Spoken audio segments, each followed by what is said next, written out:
I am so excited to be here at Morgan State University with the legendary Bonnie Logan, a trailblazer in so many ways. I stand on her shoulders, and when we look at the players of today, they stand on her shoulders too. And I remember as a kid watching you play, and you were so fast. There was no ball on the court that you couldn't get. I was very athletic anyway. I played a lot of things with the children in the neighborhood. And one day I went out with my brother, and he showed me the game. And I just fell in love with it right then.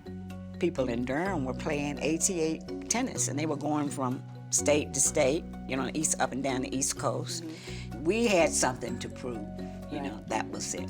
You know, I had something to prove that I could do anything that any white person could do. Right. Or even better.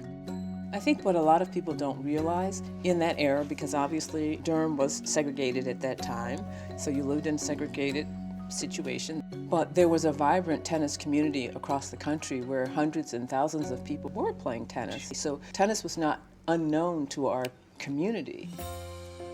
Each summer in Lynchburg, Virginia, Bonnie honed her skills with instruction from Dr. Robert Johnson, a physician and the ATA Junior Development Director, who, from one court at his home, trained countless talented players. It was the same court where Dr. Johnson had trained Althea Gibson and Arthur Ashe. The tournaments you played, were those integrated, were you all the ones integrating the tournaments? Yes, we were the ones that integrated the tournaments, you know. Okay, I'm just scared just hearing you say that. Yeah, we were the ones that, you know, that were first coming through there and opening it up. I had the opportunity to play. I tried not to get into the politics of that, you know, of what was going on in the world. Right. You know, but I had to just play. I respected him, you know, and all of the things that he wanted to achieve. I wanted to win for him and what he stood for. Right. Yes. After high school, Bonnie attended Morgan State University in Baltimore, where, believe it or not, she successfully competed as one of the top players on the men's tennis team. You won the CIAA. Yes. You are the CIAA #2 singles champion. Yes. So you won a men's collegiate level event. No one will ever break that record because they're not going to allow women to play men. That's absolutely amazing.